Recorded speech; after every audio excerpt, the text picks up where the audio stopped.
Hello बच्चों, कैसे हैं आप बच्चों। आज हम पढ़ेंगे क्लास 9th हिंदी कृतिका के अंतर्गत चौथा पाठ माटी वाली, जिसके लेखक हैं विद्यासागर नौटियाल। तो चलिए सबसे पहले जान लेते हैं लेखक का जीवन परिचय। इसके बाद हम आपको बताएंगे पाठ का सारांश और अंत में पाठ से संबंधित प्रश्नों के उत्तर भी। तो बच्चों, आप भी हमारे साथ हो जाएं तैयार और पढ़ लेते हैं पाठ माटी वाली। तो बच्चों, आप ध्यान दें, आप देख रहे हैं ना यहाँ पर, ये है विद्यासागर नौटियाल जी का जीवन परिचय।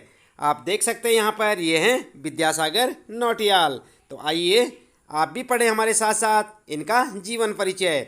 जाने माने साहित्यकार व पूर्व विधायक विद्यासागर नौटियाल 20 सितंबर 1933 यानी कि 20 सितंबर 1933 को टिहरी के मालदेवल गांव में स्वर्गीय नारायण दत्त नौटियाल व रत्ना नौटियाल के घर जन्मे।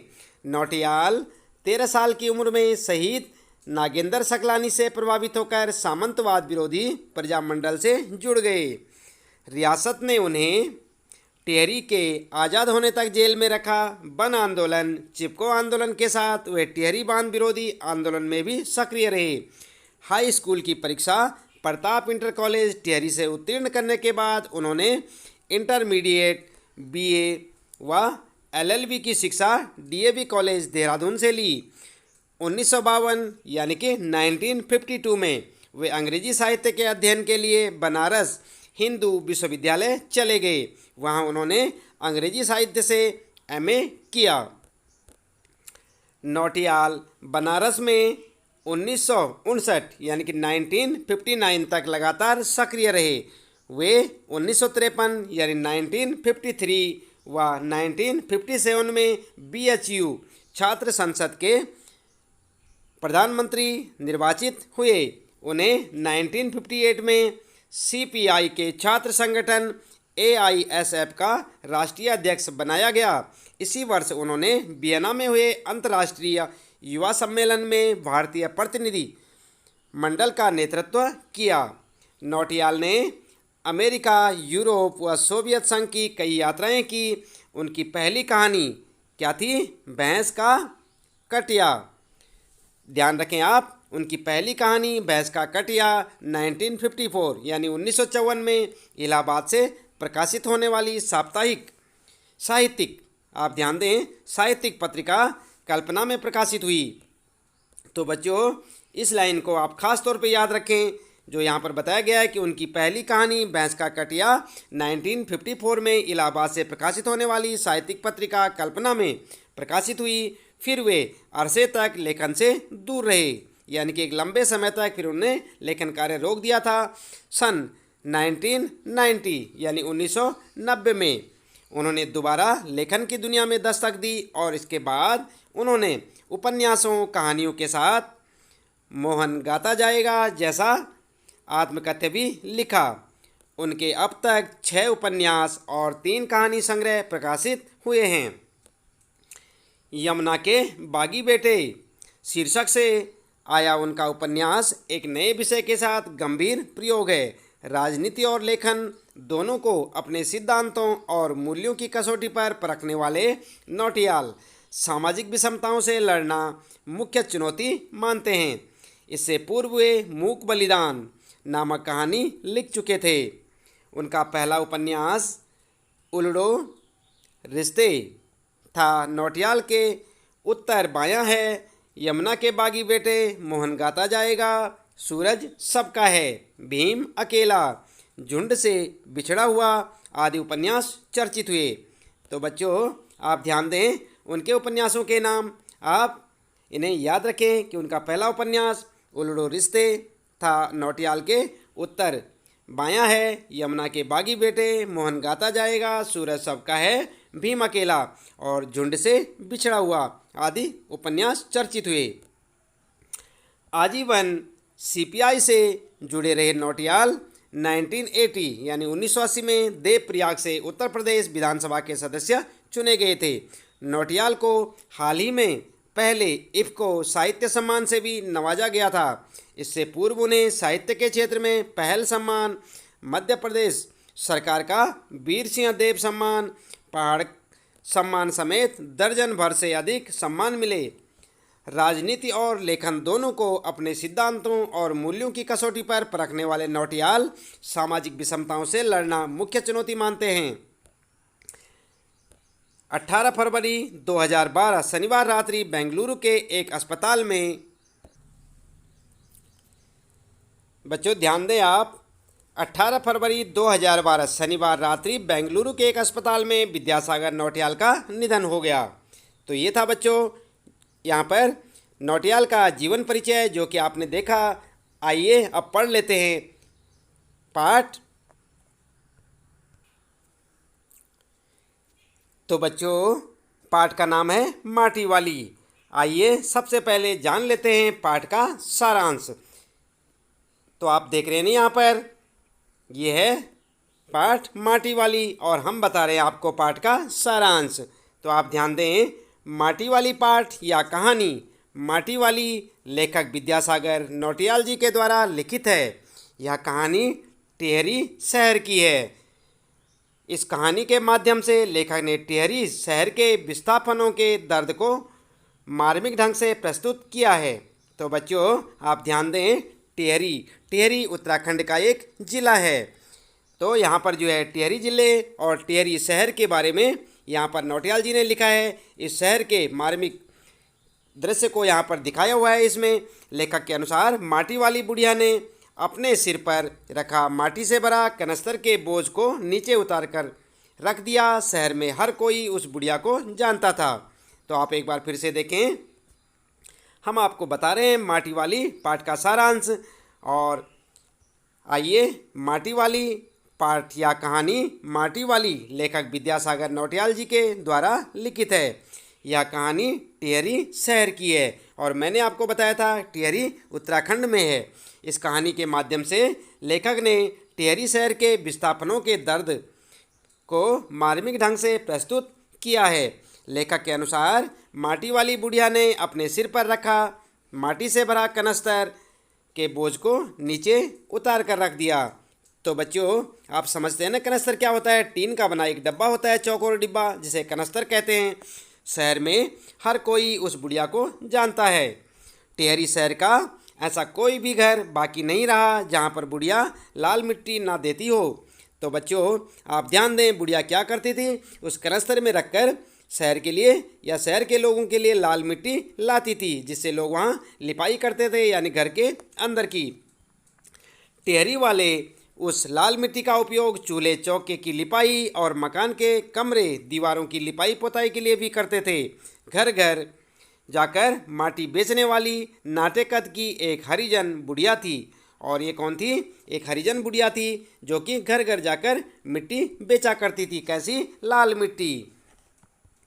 आगे, एक बार माटी वाली ने अपने कनस्तर को सिर पर से उतार रखा ही था कि सामने घर से 9-10 साल की एक छोटी लड़की जिसका नाम कामनी था, आप ध्यान रखें, जिसका नाम कामनी था, वह दौड़ती हुई वहां पहुंची और माटी वाली बुढ़िया से कहा, मेरी माँ ने कहा है ज़रा हमारे यहाँ भी आ जाना।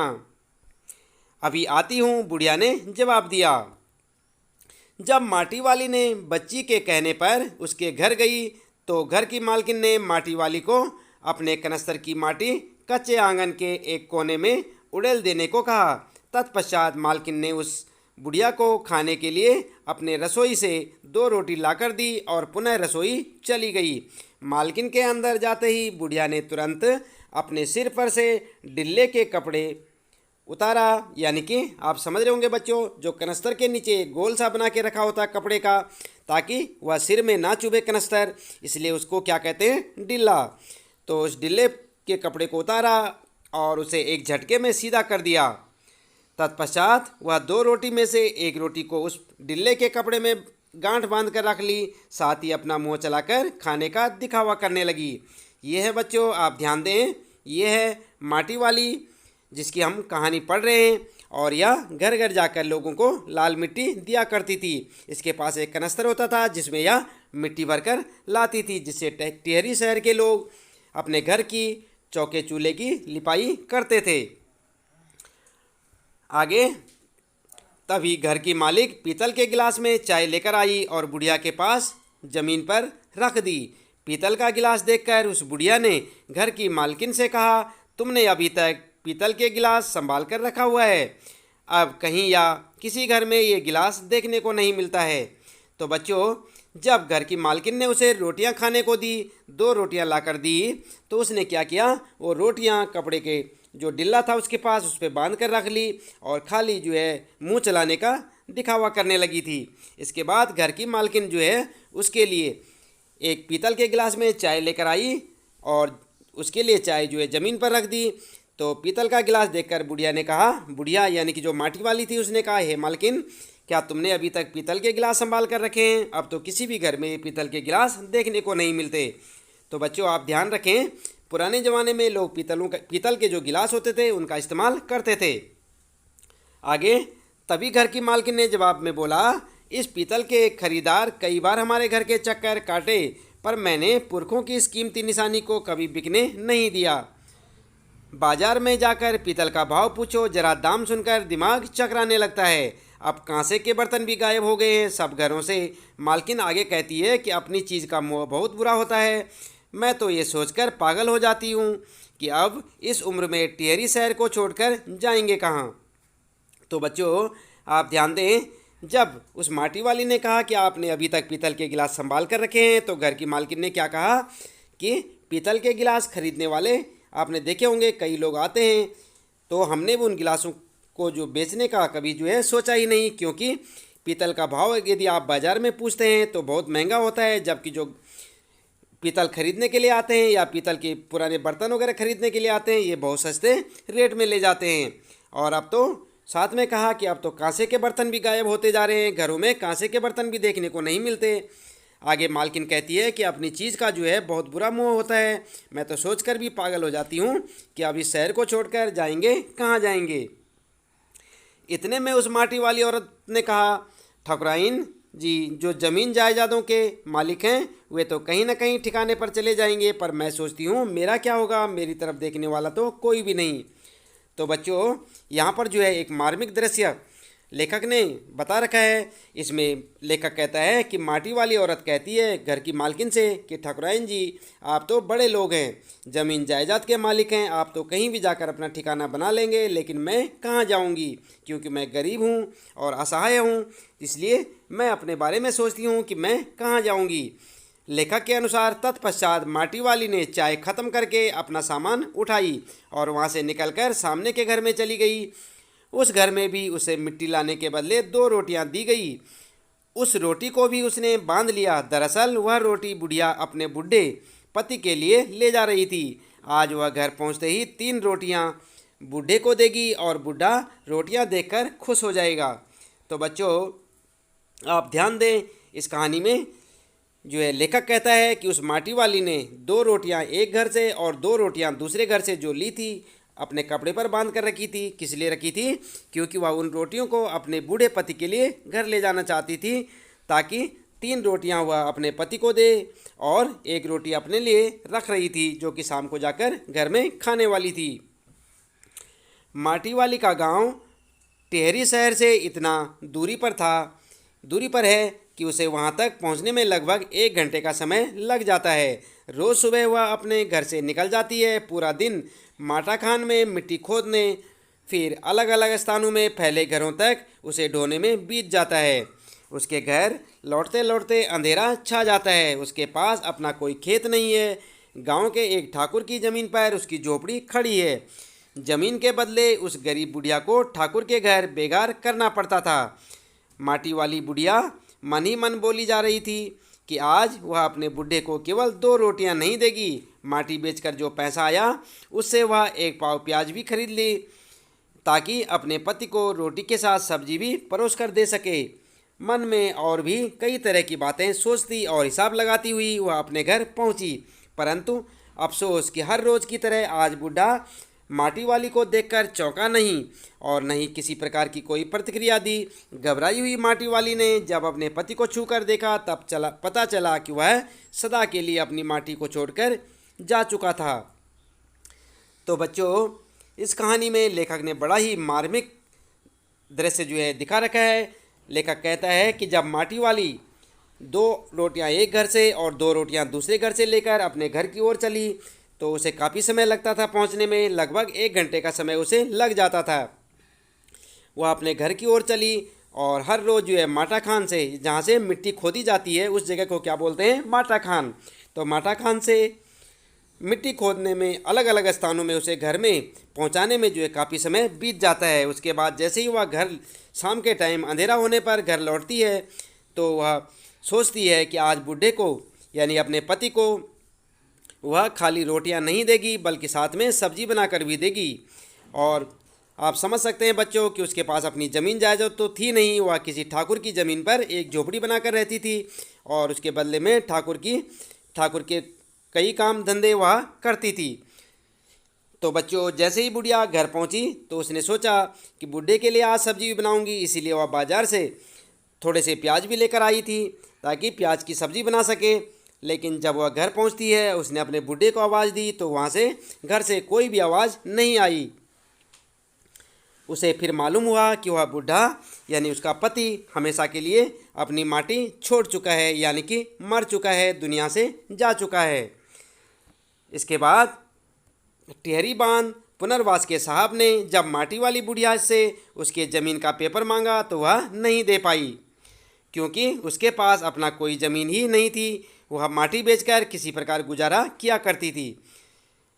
तत्पश्चात टिहरी बांध के 2 सुरंगों को बंद कर दिया गया था। शहर में पानी भर जाने के कारण आपाधापी मचने लगी। शहरवासी अपने अपने घरों को छोड़कर वहां से भागने लगे। माटी वाली अपने घर के बाहर चिंतित अवस्था में बैठी है। गांव के सभी आवागमन करने वालों से वह एक ही बात पूछ रही थी, गरीब आदमी का शमशान नहीं उजड़ना चाहिए। तो बच्चों, आप ध्यान दें कि इस कहानी में जो है लेखक आगे कहता है कि उस समय क्या हो रहा था, टिहरी बांध का निर्माण किया जा रहा था और सभी लोगों को टिहरी से अलग दूसरी जगहों पर विस्थापित किया जा रहा था। लेकिन सभी से अपने अपने ज़मीन के कागज़ मांगे जा रहे थे। बुढ़िया के पास ज़मीन का कोई कागज़ या कोई पेपर तो था नहीं, इसलिए जब जो पुनर्वास कराने वाले साहब थे यानी कि जो विस्थापित करा रहे थे, उन साहब ने ज़मीन वाली माटी वाली से वह पेपर मांगे तो उसने कहा कि उसके पास तो कोई ज़मीन के पेपर नहीं है, क्योंकि वह दूसरे की ज़मीन में झोपड़ी बनाकर रहती थी और वहीं से अपना माटी बेचकर गुजारा करती थी। इसलिए शहर में अब जो है चारों तरफ पानी भर जाएगा, वह कहाँ जाएगी। वह काफ़ी चिंतित थी और अंत में उसने यही कहा कि अपने घर से बाहर चिंता में बैठी हुई, क्योंकि अंदर जो है उसका बूढ़ा पति मर चुका था, वह अंदर पड़ा हुआ था तो उसे काफ़ी दुख हो रहा था। वह सोच रही थी और कह रही थी कि गरीब आदमी का शमशान नहीं उजड़ना चाहिए।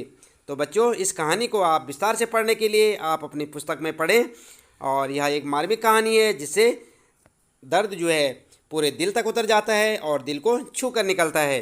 तो ये थी बच्चों यहाँ पर कहानी माटी वाली की। आइए देख लेते हैं यहाँ पर इस पाठ से संबंधित प्रश्नों के उत्तर भी। तो आप देख रहे हैं बच्चों यहाँ पर यह है अभ्यास प्रश्न उत्तर। पहला प्रश्न आपके लिए यहाँ पर, शहरवासी सिर्फ माटी वाली की ही नहीं उसके कंटर को भी अच्छी तरह पहचानते हैं। आपकी समझ से वे कौन से कारण होंगे जिनके रहते माटी वाली को सब पहचानते थे। तो आप समझ रहे हैं ना बच्चों, कंटर किसे कहते हैं, कनस्तर, या मैंने कहा ना आपको टीन का डब्बा, उसी को कंटर कहते हैं। और शहर वाले यहाँ पर प्रश्न में पूछा गया है कि शहर वाले माटी वाली को नहीं उसके कंटर को भी अच्छी तरह पहचानते हैं। और आपकी समझ से वे कौन से कारण होंगे जिनके रहते माटी वाली को सब पहचानते थे। उत्तर लिखेंगे आप, माटी वाली अकेली बुढ़िया थी जो पूरे टिहरी शहर में हर घर में लाल मिट्टी की ज़रूरत को पूरा करती थी। टिहरी वाले उस लाल मिट्टी का उपयोग चूल्हे चौके की लिपाई और मकान के कमरे दीवारों की लिपाई पोताई के लिए किया करते थे। उस शहर में बुढ़िया का कोई प्रतिद्वंदी नहीं था, यानी कि दूसरा कोई भी मिट्टी पहुंचाने वाला नहीं था। उसका कनस्तर बिना ढक्कन का हुआ करता था जिसे हर कोई देखते ही पहचान लेते थे। इसलिए कहा गया है कि शहरवासी सिर्फ माटी वाली को नहीं उसके कंटर को भी अच्छी तरह पहचानते हैं। तो इस प्रकार से आप यह उत्तर लिखेंगे जो कि पहले प्रश्न का आपका उत्तर है। दूसरा प्रश्न बच्चों यहाँ पर ध्यान दें। दूसरा प्रश्न है, माटी वाली के पास अपने अच्छे या बुरे भाग्य के बारे में ज़्यादा सोचने का समय क्यों नहीं था। उत्तर लिखेंगे, क्योंकि माटी वाली के पास अपने अच्छे या बुरे भाग्य के बारे में ज़्यादा सोचने का समय नहीं था। इसलिए नहीं था क्योंकि वह गरीब थी, उसके पास अपना कुछ भी नहीं था। दिन भर माटा खान से माटी लेकर टिहरी शहर में बेचते बेचते बीत जाता था। अंधेरा होने तक वह घर पहुंचती थी तथा अपने बूढ़े पति के लिए भोजन की व्यवस्था करती थी। बस यही उसकी रोज की जिंदगी थी। इसके बाद तीसरा प्रश्न है बच्चों, भूख मीठी कि भोजन मीठा से क्या अभिप्राय है? तो आप ध्यान दें यहाँ पर, भूख मीठी या भोजन मीठा। तो उत्तर होगा आपका, जब हम भूखे होते हैं तो हमारा ध्यान मनपसंद और स्वादिष्ट भोजन की तरफ नहीं जाता, बल्कि हमें जो भी उपलब्ध हो जाता है उसे ही खाकर पेट की भूख मिटा लिया करते हैं। वही भोजन हमारे लिए मिश्री के समान मीठा हो जाया करता है, यानी भूख स्वयं भोजन में मिठास पैदा कर देती है।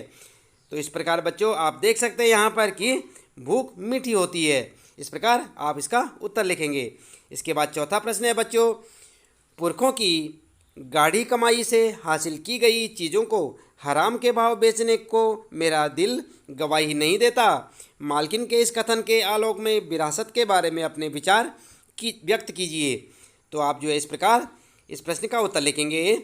उस घर की मालकिन को पीतल के बर्तन विरासत में मिले थे। तो आप समझते हैं ना बच्चों, विरासत क्या होती है? विरासत मतलब पुराने समय से जो चली आ रही है परंपरा है उसमें मिलना, यानी कि अपने उस मालकिन को अपने सास ससुर के द्वारा वे बर्तन पुराने समय से जो उनके घर में पड़े हुए थे विरासत में मिले थे, जिसे वह बहुत संभाल कर रखती थी। उसे इस बात का एहसास था कि उसके पूर्वजों ने अपनी मेहनत की जमा पूंजी से पीतल के बर्तन खरीदे होंगे। वैसे भी विरासत की चीज़ें अनमोल हुआ करती हैं, जिसे अपने पूर्वजों की निशानी के तौर पर हमेशा अपने पास रखने की कोशिश करना चाहिए। इसलिए मालकिन ने कहा कि पुरखों की गाढ़ी कमाई से हासिल की गई चीज़ों को हराम के भाव बेचने का मेरा दिल गवाही नहीं देता। तो इस प्रकार से आप बच्चों इस प्रश्न का उत्तर लिखेंगे। इसके बाद है आपके लिए पांचवा प्रश्न, माटी वाली का रोटियों का इस तरह हिसाब लगाना उसकी किस मजबूरी को प्रकट करता है? तो बच्चों मैंने कहा था आपको कि पाठ में आप जो ध्यानपूर्वक पढ़ें, माटी वाली रोटियों का हिसाब लगाती है। वहाँ पर 2 रोटियाँ वह जो है एक घर से लेती है, 2 रोटियाँ दूसरे घर से लेती है और फिर जो है हिसाब लगाती है कि आज बूढ़े को 3 रोटियाँ दूंगी। तो यहाँ पर प्रश्न आपके लिए कि माटी वाली का रोटियों के इस तरह हिसाब लगाना उसकी किस मजबूरी को प्रकट करता है? तो आइए यहाँ पर उत्तर जान लेते हैं। माटी वाली का रोटियों का इस तरह हिसाब लगाना उसकी अत्यंत गरीबी को प्रकट करता है। उसे अपना और अपने बूढ़े पति दोनों का पेट भरना होता था, इसलिए किसी के घर में मिली रोटियों का वह हिसाब लगाती थी कि आज बूढ़े को कितनी रोटियां देगी और खुद कितनी रोटियां खाएगी। तो ये था यहाँ पर उत्तर। इसके बाद आइए जान लेते हैं यहाँ पर छठा प्रश्न और उसका उत्तर। आज माटी वाली बूढ़े को कोरी रोटियां नहीं देगी। इस कथन के आधार पर माटी वाली के हृदय के भावों को अपने शब्दों में लिखिए।